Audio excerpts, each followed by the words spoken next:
From St. Louis Public Radio. This is St. Louis on the Air.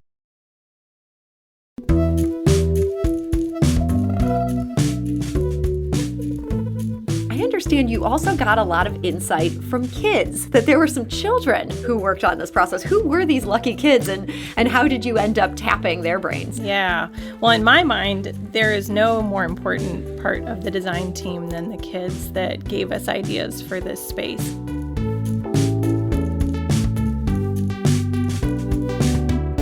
So I love this space because the answer is always yes. Whatever you can think of to do in this space, you are welcome to do it. I'm Sarah Fensky. Forest Park saw quite the gathering earlier this week. Donors and dignitaries alike showed up for the grand opening of the new Anne O.C. Albrecht Nature Playscape. This area near the World's Fair Pavilion on the Hampton side of the park is about as big as 15 football fields. It's been transformed with curiosity-sparking elements made out of everything from limestone to willow branches. The ribbon-cutting Tuesday brought out both St. Louis Mayor Tashara Jones and some very enthusiastic birds. This is such a fun and unique space for our city's kids to explore a more natural environment away from screens, thank God, and to engage their senses while taking in some fresh air. And our producer, Evie Hemphill, was also there. She talked to some of the people enjoying the Playscape that Tuesday. Let's listen to their impressions, starting with St. Louis County resident Anne Ruger. I volunteer for Forest Park Forever, so this morning I was in the woods collecting seeds. And then I'm here because this is the opening day. I've been very, very excited about this. Been watching it develop for the last 2 years and been to a couple of sort of informational tours of it, and I know what they're trying to do here, and I'm just really, really excited. I think the thing I like about it best is that it's a place that kids can play with total freedom and not adult designed toys for them to go through at the prescribed pace. I think the plantings, I heard the number of plantings that they put in, but just the variety and the care with which they've been chosen. I think most of them are natives, and it's going to be fun to watch it develop. I am the grandmother of 7, and I can envision my husband and me bringing our chairs and sitting on the edge of one of these water features and watching the kids turn on the pumps and go up and down the rocks and wave to us as they're doing exciting things, and we can just enjoy it from the sidelines. My name's Sylvia Horning. Going on the logs and bouncing on the little logs. I love going on the rocks too. I'm also pretending that the sand is quicksand.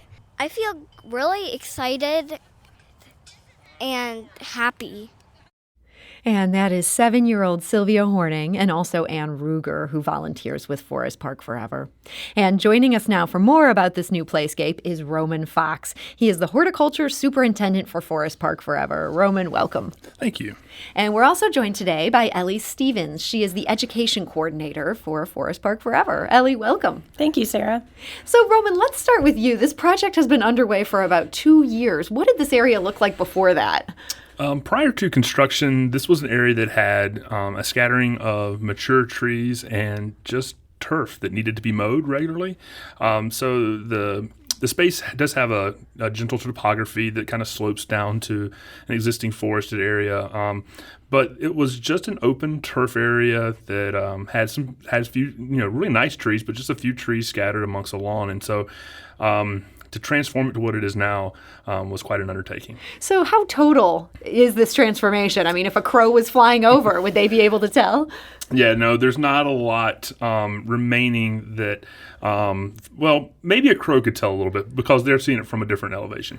But from the ground level, as you look across, there's a lot that has changed. Yes, there are a lot of mature trees that were there that are still there. We've planted a lot of young trees to the space so that over the next, 20, 30 years, there will be a significant transformation there.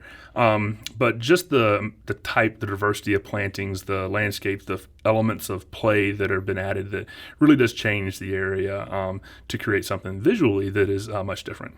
So we're going to dig into some of the details here in just a minute. But Ellie, I'm hoping first you can walk us back to the project's genesis. Where did this idea come from that we're going to make a playscape? Yeah, well, if we go back in time to the master planning process for Forest Park Forever, that was this wonderful effort on the part of Forest Park Forever, the Parks Department, consultants that worked with us to really envision what the park should provide to the wider community. And at that time, it was identified that there should be an additional place that was specifically for kids to play. But I think the original concept was much more like a traditional playground. It wasn't until, I would say, the 2010s, early 2011, 2012, when we started to peel back that traditional playground concept and think more broadly about how to reinforce the unique sense of place that you have when you're in Forest Park, and also how we could support that important connection that all people, and especially children, should have with the natural world, and so really it's, that concept evolved over that 20 plus, to some extent 10-year long, period into the playscape that's there today. And did you draw on any other places that have already done this, or was this basically starting from scratch? So I think there were seeds of this idea that were unique to the team around the table at the time, and to St. Louis specifically. But one of the great opportunities that we had as this idea started to come to life was all the great input that we had from folks like Robin Moore, who's with the Institute for Natural Learning out in South Carolina, from the design team that had created a space with some similar elements in New York in the aftermath of Superstorm Sandy. So really, there are a lot of great, interesting influences that have helped this space come to be. So in addition to those professionals who were working on this, I understand you also got a lot of insight from kids, that there were some children who worked on this process. Who were these lucky kids, and how did you end up tapping their brains? Yeah. Well, in my mind, there is no more important part of the design team than the kids that gave us ideas for this space. And I love the fact that you can connect the dots from an idea that a children brought us to the actual elements that you have on site. We engaged about 400 kids through 19 different engagement activities that took place over the end of 2018 and through 2019. And we thought really carefully about which communities we wanted to engage. We thought about connecting with children from all different neighborhoods, from all different demographic groups. We worked with children representing immigrant families, city residents. We connected with folks out in the county. We talked to children with special needs. All of them have their stamp on what you see in the playscape because they brought us these wonderful, inspiring ideas about what would make it fun for them to play outside. So they bring the ideas, then you got to make these ideas a reality. How do you even go about, we're going to take this land that there's not much here, and we're going to sculpt this? Yeah, this was a unique project from Forest Park Forever's standpoint, working with the City of St. Louis Parks Department. That we have these projects that go on in the park. This one was a little different, and the way in which we went about it was a little different. But it was really something that we started trying to target, getting the right people involved in it. And we had a really great contractor we were working with, and a team of contractors that came in and helped with that. This was actually the first project that our staff was responsible for the landscape installation in Forest Park. So our staff was not only responsible for the care and maintenance, which is what we do around the park, but also for the installation of all the landscapes. And that's where, we were really able to really focus our efforts during this process. And it was really important for us because, we wanted to have an opportunity to not only take care of the plants and take care of the space, but also make sure that those plants were put in and installed correctly and cared for from the beginning as they were needed to. So it was a big undertaking, and the staff that did it did an incredible job. There's a lot of hours of labor into this, but we're really excited about the product that has been created, a place that is hopefully both beautiful and fun for all of the citizens of St. Louis and the region.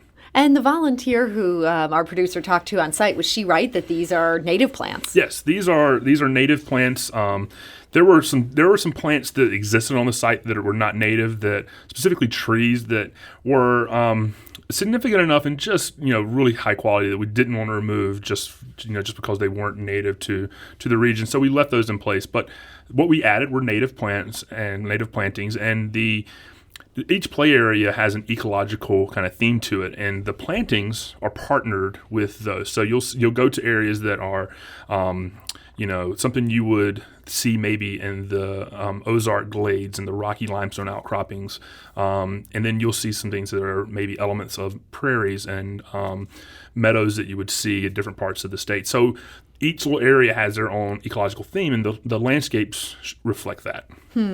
So, Ellie, we've been talking a lot about play, and we heard the little girl talking about pretending she's in quicksand. Give us an example of something that kids can just run wild with this in their imagination. Yes. Oh, my goodness. So I love this space because the answer is always yes. Whatever you can think of to do in this space, you are welcome to do it.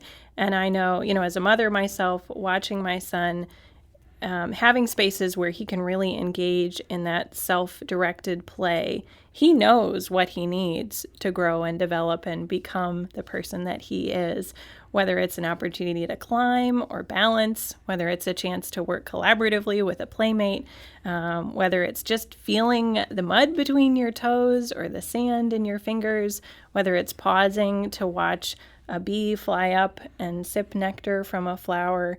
All of these things happen at the Playscape. I think they all, certainly for me, experiences like that were very formative to who I am today. And I'm just delighted that we have this space that has so many invitations for children to follow their imagination, follow their sense of fun and joy and curiosity.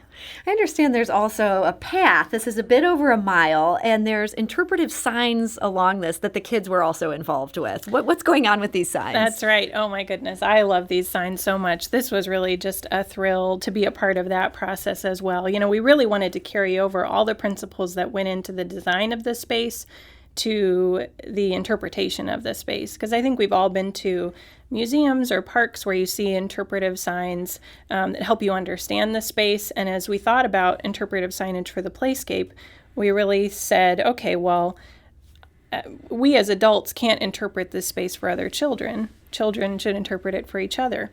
So over the 2019-2020 school year, we worked with 4 different classes in St. Louis, 3-year-olds through about 10-year-olds. And each class, the members of the classes teamed up to create 3 to 4 interpretive signs that have been installed in the space. And they're all based on experiences that the children had in the park. They got to visit the Playscape while it was under construction. They got to play in the park. They captured what was meaningful and fun to them about their time in the park through these interpretive signs.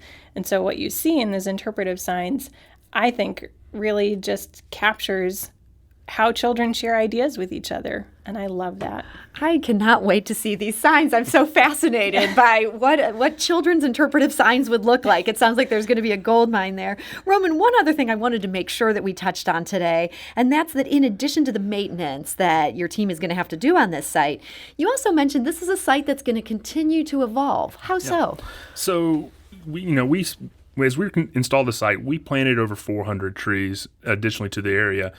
But we will continue to add trees, as that is a natural kind of progression that these ecological sites would do naturally. And so our team will be constantly adding trees to the site. The prairies that have been installed are very young and will need time to mature. And so we'll be constantly adjusting those with adding new plant material, adding new seeds during the process over time, managing that so that these prairies mature in the time that it takes for them to do it.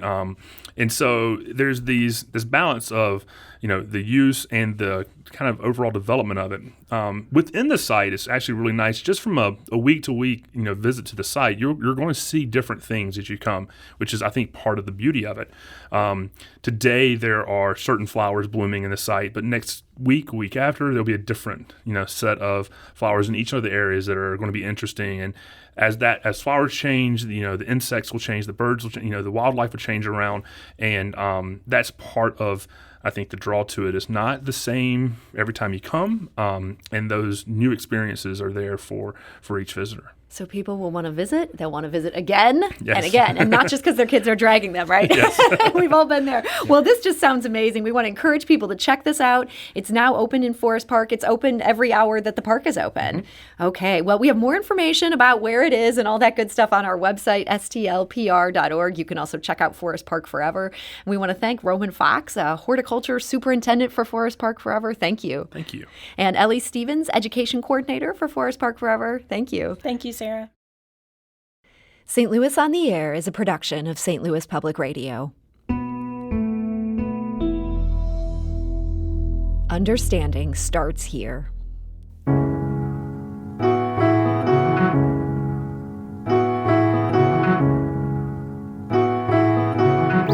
Do you find yourself regularly listening to episodes of St. Louis on the Air? Suggest us to a friend you think might enjoy our conversations, and leave us a review and rating on Apple Podcasts on the App Store. It's the simplest way to help people discover our show. Thank you. St. Louis Public Radio is a member-supported service of the University of Missouri, St. Louis.